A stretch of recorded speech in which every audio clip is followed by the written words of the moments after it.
오늘의 말씀은 고난과 번영이라는 제목으로 말씀을 상고해 보겠습니다. 보통 고난과 영광이라는 타이틀을 종종 보게 되는데 오늘은 고난과 번영이라는 제목으로 말씀을 생각해 보겠습니다. 고난과 번영은 메시아 왕국이 받아내는 고난과 또 번영하는 예수 왕국에 관한 말씀입니다. 번영이라는 말이 나오니까 찜찜한 느낌이 드는데 메시아 왕국의 번영은 번영신학의 번영의 의미와 다릅니다. 번영신학이라는 것은 교회 안으로 들어오면 무조건 현실 안에서 세속적인 복을 누리게 된다는 신념의 신학입니다. 물론 세상의 모든 것이 하나님의 것이기 때문에 하나님이 사람들이 세상의 것들을 누리는 것이 마땅한 일입니다. 하나님의 사람들이 세상의 것들을 누리는 것이 마땅한 일입니다. 하지만 하나님의 사람들은 그것을 삶의 근거로 삼지 않습니다. 그것이 있으나 없으나 하나님의 사람들이 가는 길은 메시아 왕국을 향하게 된다는 것입니다. 그러니까 이 땅에서의 어떤 환경적인 문제에 지배받지 않습니다. 환경적인 문제에 매어 달리지 않습니다. 우리가 가야 할 목표 지점은 어디라고요? 메시아 왕국입니다. 우리의 목표 지점이 있기 때문에 우리가 가는 길에 어떠한 환경을 만나든지 상관하지 않는 것이 크리스찬이라는 것입니다. 믿음의 사람들이라는 것입니다. 예수의 사람들이고 메시아 왕국의 사람들이라는 것입니다. 우리가 바울 사도의 신념을 생각해 볼 수가 있습니다. 빌립보서 4장 11절 12절에 보면은 내가 궁핍함으로 말하는 것이 아니라 어떠한 형편에서든지 나는 자족하기를 배웠노니 나는 비천에 처할 줄도 알고 풍부에 처할 줄도 알아 모든 일, 곧 배부름과 배고픔과 풍부와 궁핍에도 처할 줄 아는 일체의 비결을 배웠노라 했습니다.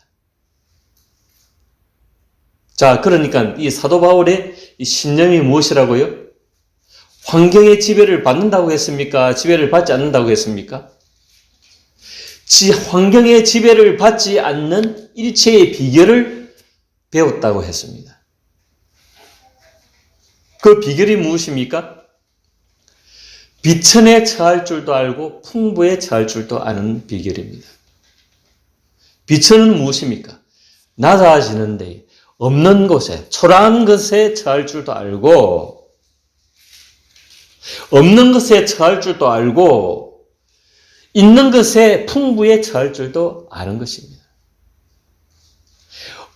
초라하고 없는 것에 처해 있다고 해서 그것에 비굴해지지 아니하고 풍부에 처해 있다고 해가지고 자만하지 아니하고 교만하지 아니하고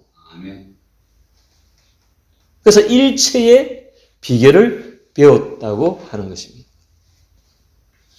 그것이 하나님의 사람들이 메시아 왕국의 사람들이 메시아 왕국을 향해 가는 삶의 신념이 되는 것입니다.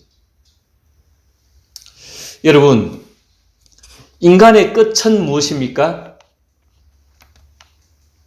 인간의 끝은, 인간의 결국은 사망입니다. 한번 따라해 보겠습니다. 여러분, 졸음을 방지하기 위해서 한번 따라해 봅니다. 아멘. 인간의 끝은 사망입니다. 하나님의 끝은 생명입니다. 네. 인간의 끝은 사망이고 하나님의 끝은 생명입니다. 인간이 주도하는 일의 결국은 사망입니다. 하나님이 주도하시는 일의 끝은 영원한 생명입니다.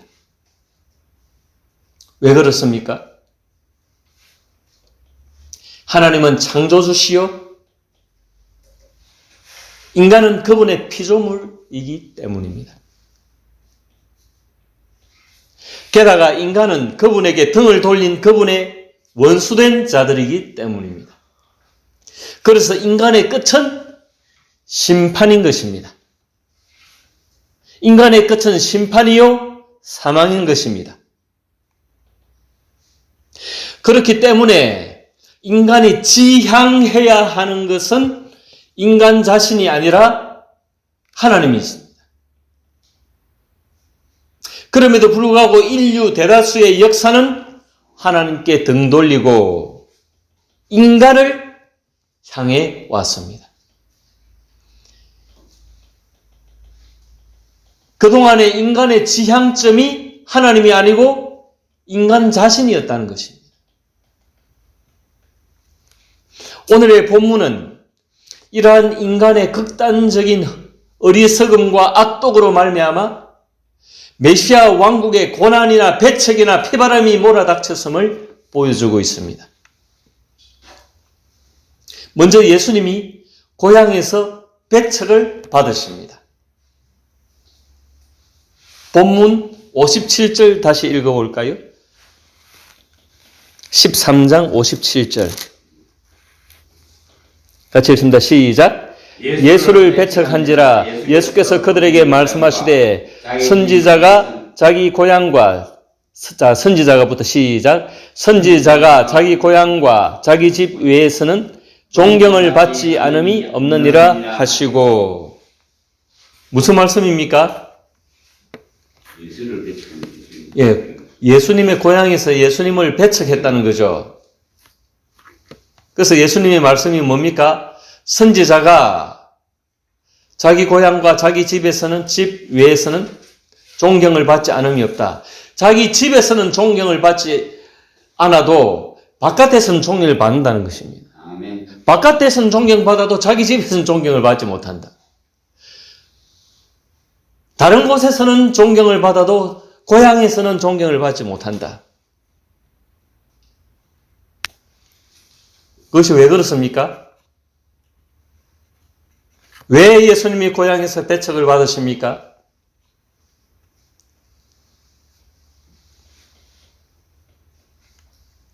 왜 그럴까요? 본문 54절에서 56절 다시 읽습니다. 54절이요? 예.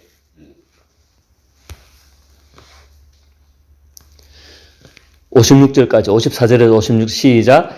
고향으로 돌아가사 그들의 회당에서 가르치시니 그들이 놀라 이르되 이 사람의 이 지혜와 이런 능력이 어디서 났느냐?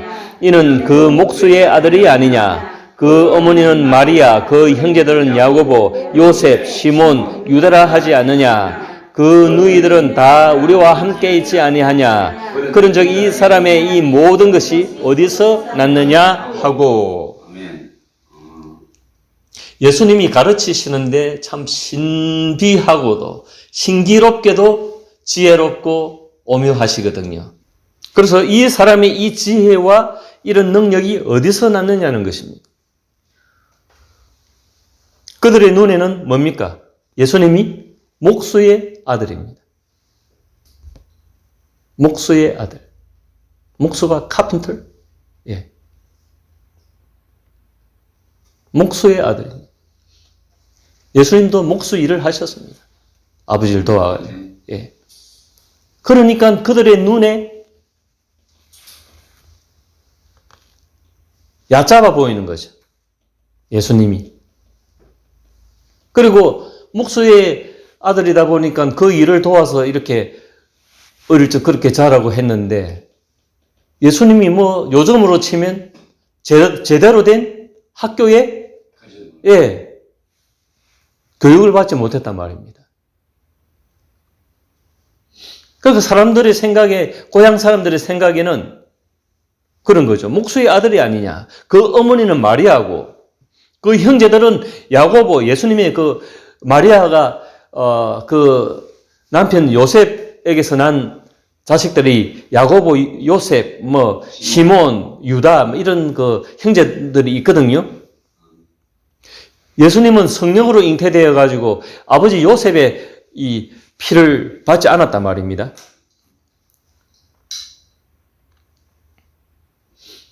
그러니까 그 형제들도 보면은 뭐 뻔한 사람들이고 평범하거나 미천한 사람들인데 어떻게 이런 탁월한 지혜가 나올 수 있고 이런 능력을 보일 수 있느냐. 그래서 예수를 배척했다는 거죠. 57절 예수를 배척한지라.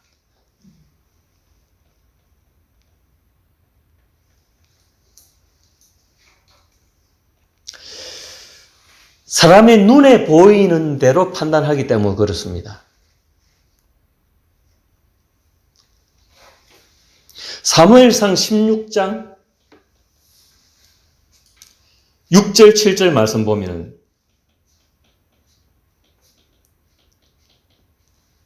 그들이 오매 사무엘이 엘리압을 보고 마음에 이르기를 여호와의 기름 부으실 자가 과연 주님 앞에 있도다 하였더니 여호와께서 사무엘에게 이르시되 그의 용모와 키를 보지 말라.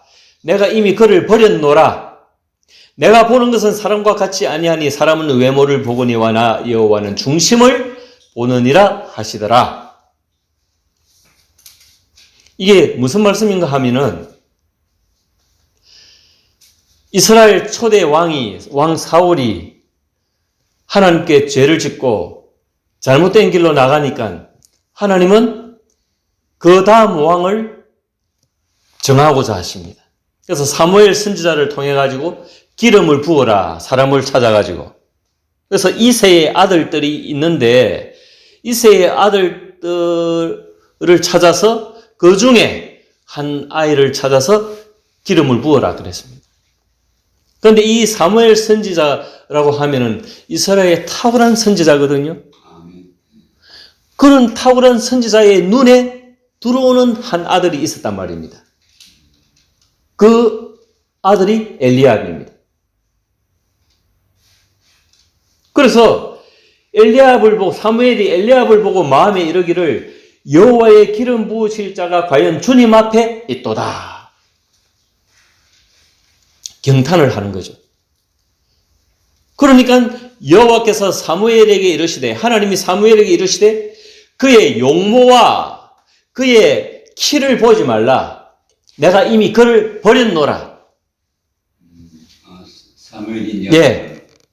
사무엘이 경탄하고 좋아라 했던 그 사람을 하나님은 예. Do not consider his appearance or his height, for I have rejected him. 하나님이 그를 거부했다는 것입니다. 하나님 그를 버렸다는 것입니다. 엘리압을 하나님이 받아들이지 아니하셨다는 것입니다. 그럼 누구를 받아들이셨습니까?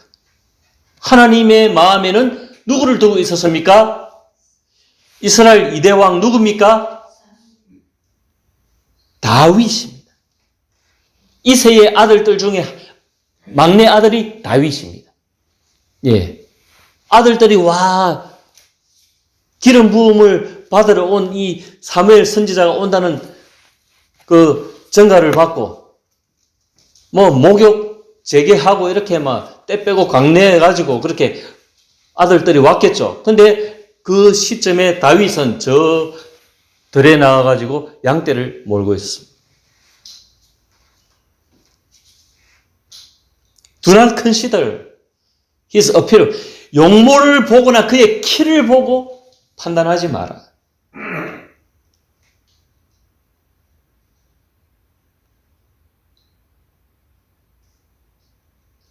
그래서 요즘 사람들의 고민이 머리카락 빠지고 하는 거. 저도 집사람이 너무 신경을 쓰고 그걸 고민스러워 하는데. 그럼 저는 어떻게? 제가 집사람의 마음은 제가 알죠. 얼마나 사랑을 하길래, 예? 그러겠습니까? 이거 목사님 오버하시는. 오바가 아니고, 이거는 제가 이심전심이라고 집사람 마음을 제가 잘 압니다. 저를 보존하고자 하는, 예? 그 마음을 제가 잘 알죠. 그런데 저는 최근에 거울을 잘 안 봅니다. 그걸 보면 안 되겠습니다. 주름이 많이 들었어요. 그래서 거울을 안 본다기보다, 그냥 외모를 초월하자. 마음 편하게 살자 하는 주의로 돌아섰다는 거죠. 외모 잘해서 어째서 거예요? 예, 그러니까요. 그렇습니다. 예. 그러나 하나님은 뭐라고 말씀하고 있습니까? 용모를 보지 마라. 예, 키를 보지 마라. 그런데 우리는 거기에 너무 얽매여 있는 거예요. 예. 지금 성경에는 키 커가지고 얼굴이 용모가 준수하고 키 커갖고 망한 사람이 벌써 지금 사울 왕, 사울 왕은 보통 사람의 애만한 사람이 거의 어깨 이상 가지를 않을 만큼 준수했습니다. 키도 크고, 다 거의 어깨 아래에 있어. 근데 하나님 앞에 잘못된 길을 걸었죠.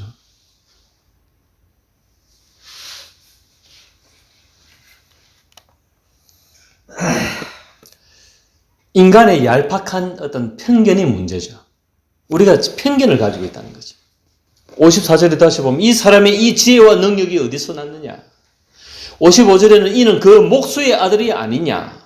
56절에는 그 누이들은 다 우리와 함께 있지 아니하냐.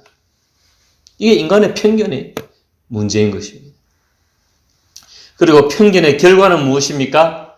아까 형님이 말씀하셨는데 편견의 결과는 불신의 자리로 드는 거죠. 믿지 않는 거죠. 아멘. 불신의 자리에 이르러 하늘의 영광을 대할 기회를 잃어버립니다. 보면 58절 다시 읽어볼까요? 58절 13장 58절 다시 읽습니다. 시작. 그들이 믿지 않음으로 말미암아 거기서 많은 능력을 행하지 아니하시니라. 아멘. 이 얼마나 안타까운 일입니까? 그들에게 믿음이 있었다면 하나님이 능력을 마음껏 행하신다는 것입니다. 그런데 그들에게 믿음이 없었기 때문에 하나님이 마음껏 행하시는 그 능력을 그들은 맛볼 수 있는 기회를 잃어버렸습니다.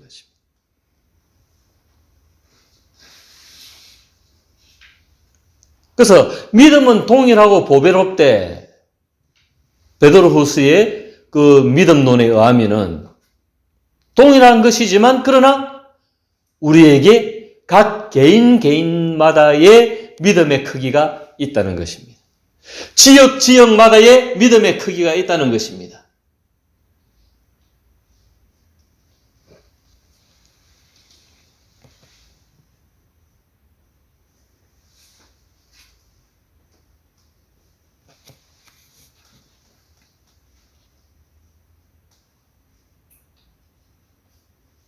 분봉왕 헤롯이라고 있는데 14장에 접어들면은 테트라크 분봉왕 헤롯. 분봉이라는 무슨 뜻입니까? 그러니까 로마 제국이 너무너무 넓잖아요. 거의 3개 대륙에 걸쳐가지고 이렇게 있다 보니까 이 그 황제, 로마 황제 한 사람이 뭐 일일이 그 지역에 간섭, 관여하기가 어렵잖아요. 그러니까 지역을 나누어 가지고 어느 지역에 왕을 세우는 거죠.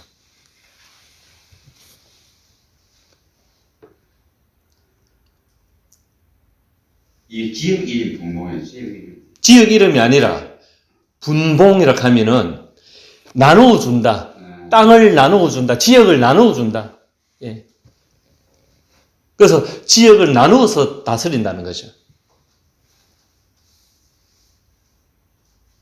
그래서 오늘 그때의 분봉왕 헤롯 하면 헤롯 안티파스인데 헤롯 대왕의 예수님이 탄생할 때에 그 헤롯 대왕의 둘째 아들입니다.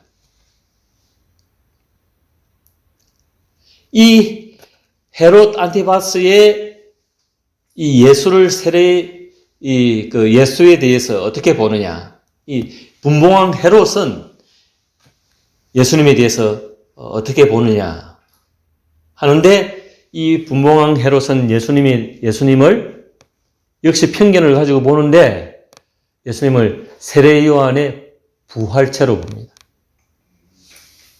이미 이때는 세례 요한이 이미 죽었습니다. 죽은 이야기가 쭉 14장에 나오죠. 이미 죽었는데 세례 요한이 다시 살아왔다. 그렇게 생각을 하는 거예요. 예수에 대해서. 세례 요한 또 백성들의 존경을 받았기 때문에 이런 생각까지 하는 겁니다. 이 분봉왕 헤롯 역시 판단의 근거를 인간 안에 두고 있습니다. 인간에 근거하고 있습니다. bad humanism, 나쁜 휴머니즘입니다. 본문 1, 2절 볼까요? 1, 2절 같이 읽습니다. 시작. 그때에 분봉왕 헤롯이 예수의 소문을 듣고 그 신하들에게 이르되 이는 세례 요한이라 그가 죽은 자 가운데서 살아났으니 그러므로 이런 능력이 그 속에서 역사하는도다 하더라. 아멘. 그래서 이 헤롯 왕의 헤롯 안티바스의 이 왕의 이 판단의 근거를 인간 안에 두고 있다는 거예요. 세례 요한이 죽었는데 세례 요한이 다시 살아왔다. 예. 세례 요한이라고 하는 그 인간 안에 판단의 근거.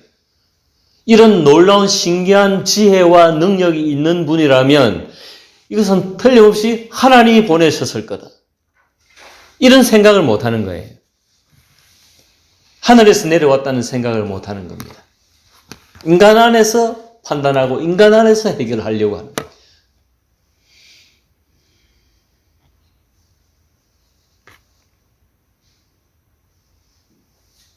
그래서 전에 세례 요한과 관련해서 무슨 일이 있었습니까?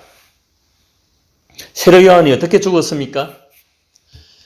이 헤롯 안티바스의 이 생일이 되었는데, 예, 그의 딸이 그 잔치를 베풀 때에 춤을 추었습니다. 그러니까 예쁘게 춤을 추니까 기분이 좋아가지고 네 소원을 다 들어주겠다. 소원을 말하라 그러니까 이제 자기 엄마한테 가죠. 자기 엄마한테 가서 엄마 나 무슨 소원을 말해야 돼? 하니까 엄마가 가르쳐 주죠. 예, 세례 요한의 목을 예. 그 어머니는 왜 그런 요구를 합니까? 세례 요한이 그때 이 딸의 엄마 지금 헤롯의 지금 현재 아내의 헤로디아라고 하는 이 아내가 자기의 의복 동생 다른 지역을 통치하고 있는 헤롯 빌립이라고 하는 그 왕의 부인입니다. 쉽게 말하면 이복 형제인데 그의 부인을 이렇게 지금 현재 살고 있는데 빼앗아온 겁니다. 이혼을 시키고 그래서 결혼을 한 겁니다. 그것에 대해서 이거는 부당한 결혼이다라고 세례 요한이 지적을 한 것입니다. 예. 그래서 세례 요한에 대해서 이 헤로디아가 미운 마음을 가지고 있는 거예요. 괘씸죄에 걸려 있는 거예요, 세례 요한. 그래가지고 목을 달라 해라. 그것도 소반에다가 담아가지고 사람 목을 쳐가지고 이 얼마나 인간의 악독함을 악질적인 모습을 보여줍니까? 사람을 그냥 죽이는 것도 잔인한 일인데 목을 쳐서 그걸 소반에 담아가지고 가지고 오라. 그 부모도 마찬가지지만 이 딸도 악질녀입니다. 인간의 악질적인 본성을 보여주는 것이죠. 참으로 잔혹하고 잔인한 그런 인간의 근성을 보여줍니다.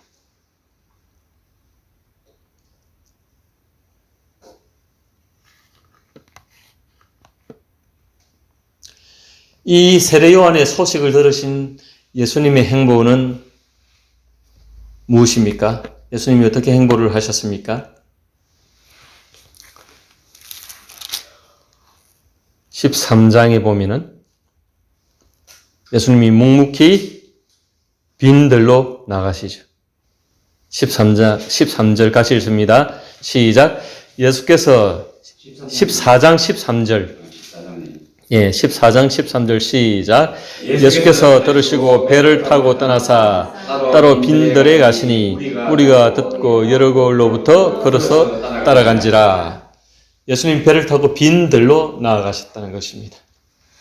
좀 배를 타셨으니까 좀 멀리 떠나가셨겠죠.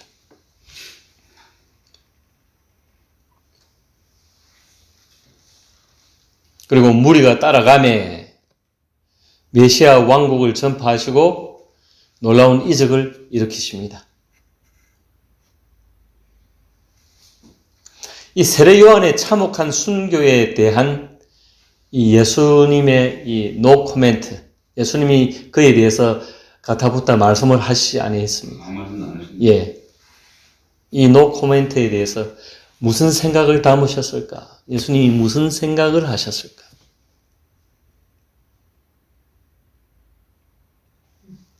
성경은 그것을 밝혀놓고 있지 않지만 우리가 짐작해 볼 수 있겠죠. 예수님 무슨 생각을 하셨을까요? 묵묵히 그냥 배를 타고 빈들로 나가셨단 말입니다. 그래서 예수님의 생각은 이렇지 않았을까 저는 짐작을 해봅니다. 세례 요한의 죽음이 십자가로 귀결되는 길이고 나 역시 그 길을 가노라고 생각하지 아니하셨을까 생각합니다. 그래서 심파조로 예수님이 어떻게 이런 악독한 일을 행할 수 있느냐 하고 분노하시거나 거기에 대해서 어떤 말씀을 하시지 아니하셨습니다. 도수장으로 끌려가는 양과 같이 그 세례 요한의 희생과 자신의 희생에 대해서 예수님은 순종할 태세를 가지고 계셨다라고 볼 수가 있습니다. 그리고 오병이어 오병 떡 5개, 그 다음 물고기 2마리, 이걸 한자어로 오병이어의 이적이라고 이야기들을 많이 하는데 이 오병이어의 이적에 대해서 묵상이 좀 필요한 줄 압니다.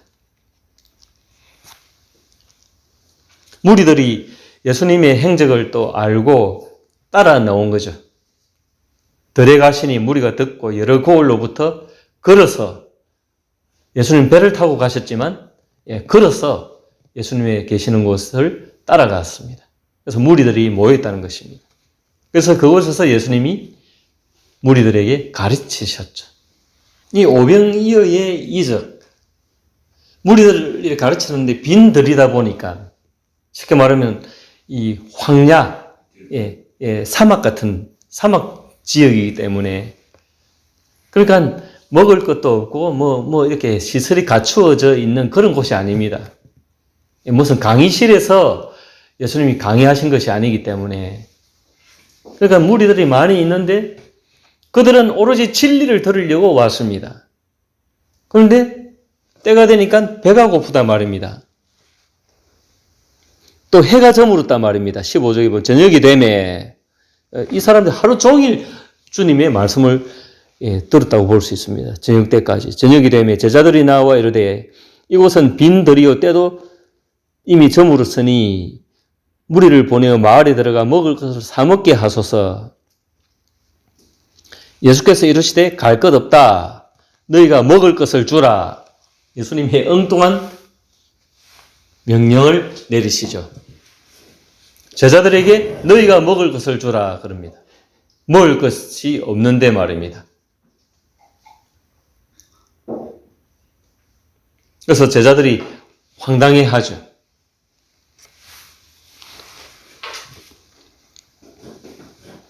그래서 제자들이 예수님의 이 명령에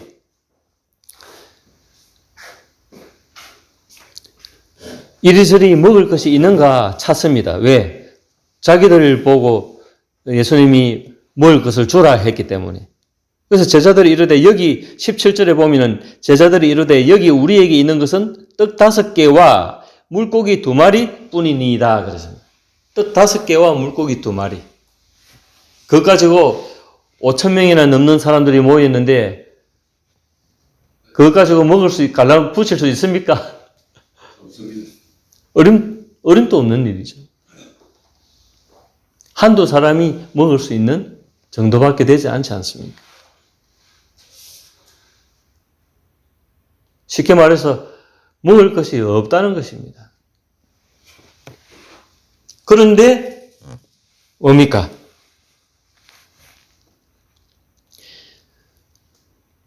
그 물고기 2마리, 떡 5개 그거를 내게 가져오라 하시고 무리를 명하여 19절에 잔디 위에 앉히시고 떡 5개와 물고기 2마리를 가지사 하늘을 우러러 축사하시고 떡을 떼어 제자들에게 주심에 제자들이 무리에게 주니 다 배불리 먹고 남은 조각을 12바구니에 차게 거두었으며 이게 놀라운 이적이죠. 아멘. 만나의 이적이 다시 재현되어지는 순간입니다. 만나의 이적이. 없는 것을 있는 것으로 만들어내셨습니다. 다시 말해 메시아 왕국은 가상세계가 아니고 현실세계라고 만천하에 고하는 것입니다. 메시아의 왕국은 가상의 왕국이 아니라 현실 왕국이다. 따라합니다. 메시아 왕국은 가상 왕국이 아닙니다. 가상 왕국이 아닙니다. 현실 왕국입니다. 현실 왕국입니다. 현실 왕국이며 현실 세계라는 것입니다.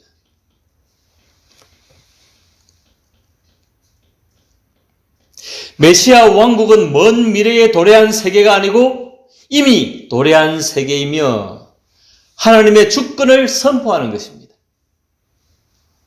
하나님의 주권이 아니면 이러한 일이 일어날 수 있습니까? 인간 사회에? 떡 5개와 물고기 2마리로 5천 명을 먹일 수 있는 이 음식이 나올 수 있게 하는 이 일이 인간 사회에 있을 수 있습니까? 이것은 어디로부터 나온 것입니까? 어디에 근거한 사건입니까? 하늘에 근거한 사건입니다. 하늘로부터 온 것입니다. 하나님으로부터 온 것입니다. 창조주 하나님으로부터 온 것입니다. 만나가 구약 이스라엘 백성들에게 내린 그 사막지대에서 내린 그 만나가 어디로부터 나왔습니까? 하늘로부터 온 것입니다. 하나님으로부터 내려온 것처럼 이 오병이어의 이적이 하나님으로부터 나온 것이고 하나님께 근거한 것이라는 것입니다. 하늘 아버지께 근거한 것이라고 하는 것입니다. 자, 이 시점에서 인간의 엉뚱한 발상이 있을 수 있겠죠? 예수님은 5천 명이나 넘는 사람들을 먹일 수 있는 분이다 라고 한다면 일부 사람들은 어떻게 생각할 수 있겠습니까? 엉뚱한 꿈을 꿀 수 있겠죠. 오병이어의 여세를 몰아서 인간이 하고 싶은 것들을 다 하려고 들겠죠. 이 놀라운 권세를 가지고 못할 일이 무엇이냐? 인간들은 그렇게 생각할 수 있겠죠.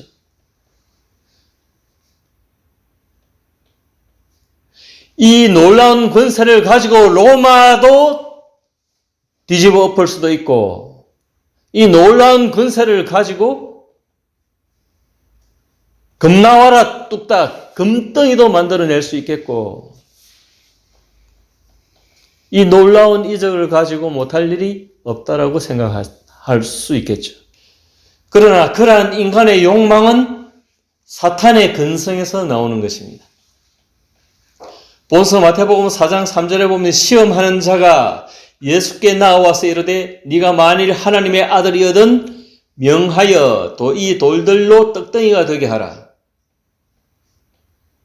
방금 보시다시피 예수님은 5,000명을 먹이고도 남는 오병이어의 이적을 베푸실 수 있는 분입니다. 아멘. 그런데 사단이 금식하시던 예수님을 부추겨서 돌들로 뜯덩이가 되게 하라고 속살거리죠.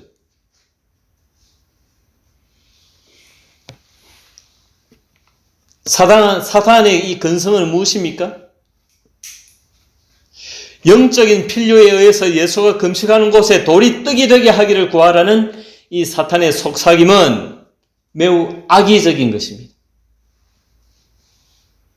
메시아의 거룩하심을 무너뜨리려는 의도입니다. 성령에 이끌려서 금식하시는 그 메시아의 영적인 근거를 무너뜨리고자 하는 사탄의 악의적인 의도가 깔려 있다는 것입니다.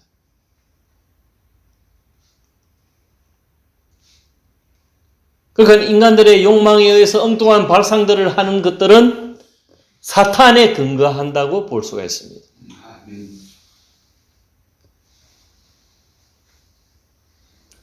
이것이 어떤 하나의 스토리, 하나의 이야기로만 여러분 알아듣지 마시기 바랍니다. 우리 현실 세계 안에서 우리의 삶 속에서 일어나는 일들이고 끝없이 이 일들로 말미암아 우리는 시험을 받고 우리는 선택과 선택을 해 나가야 할 것입니다. 초두에 말씀드렸다시피 인간의 근거한 삶을 살지 마시고 하나님께 근거한 삶을 사시길 바랍니다. 아멘. 그래서 이 세상의 일들에 너무 휘둘리지 마십시오.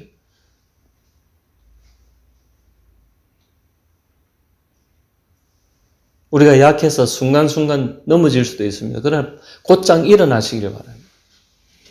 뭐 위에 일어서시라? 따라합니다. 진리 위에 일어섭시다. 진리 위에 일섭시다. 진리 위에 일어섭시다. 진리 위에 일섭시다. 곧장 말씀을 떠올리고 자꾸 자기 자신을 추스리시길 바랍니다. 아멘.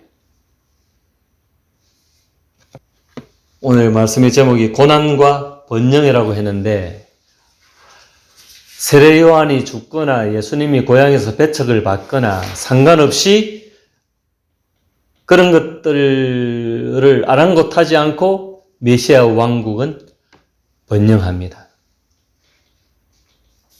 메시아 왕국의 번영은 인간이 엉뚱한 발상으로 인간의 욕망에 좌우되는 나라가 아니라 왕국이 아니라 메시아 왕국은 메시아의 방식으로 메시아 예수의 방식으로 그분의 말씀의 방식으로 번영한다는 사실을 잊지 마시기 바랍니다. 아멘.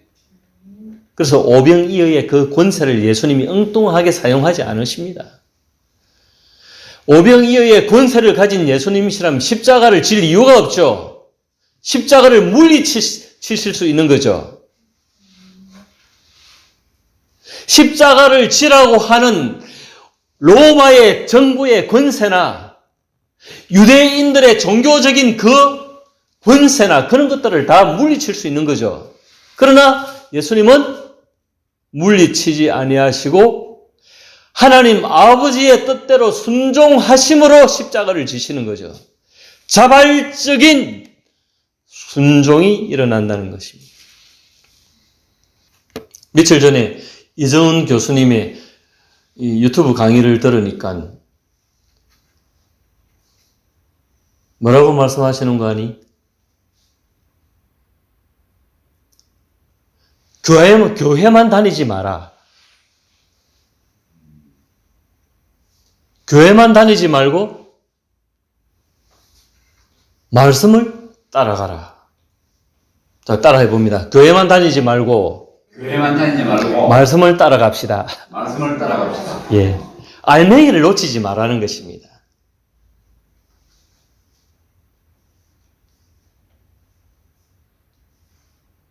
교회만 다니고 하나님의 뜻을 저버리면 곤란하지 않습니까?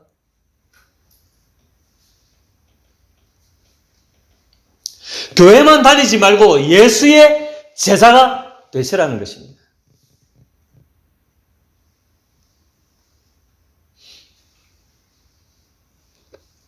Jesus disciple. 예수의 제자가 되라는 것입니다. 메시아 왕국의 번영에는, 자, 다시 말씀을 정리합니다. 메시아 왕국의 번영에는 뭐가 따른다? 고난이 따른다. 그래서 고난과 번영입니다. 그 점을 잊지 마시기 바랍니다.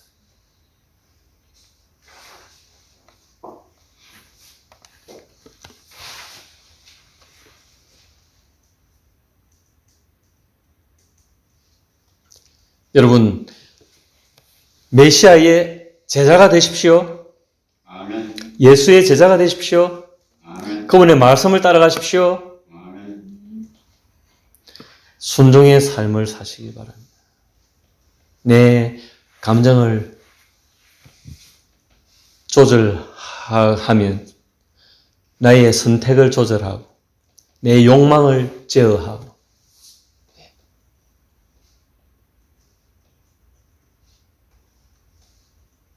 제가 늘 말씀드리지 않습니까?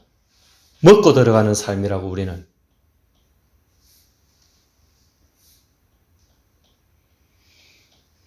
뭘 먹고 들어갑니까? 천국이요. 영생을 먹고 들어갑니다, 우리는. 그러니까 너무 매이지 마라. 좌지우지하지 마라.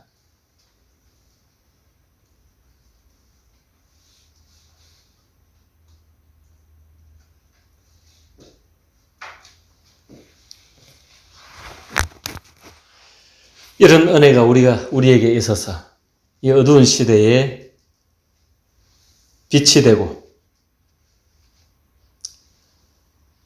세상에서 소금이 되는 그런 삶을 사시길 바랍니다. 아멘. 교회 안에서만 빛을 발하지 마시고 여러분의 삶 속에서 나가서 빛을 발하시길 바랍니다. 아멘. 그래서 우리는 바깥을 나가야 됩니다. 나가서 부딪혀 봐야 됩니다. 실패 많이 할걸요. 실패 많이 하실 겁니다. 맞죠? 그러나 연습하고 훈련해서 주의 온전한 제자가 되시길 바랍니다. 아멘.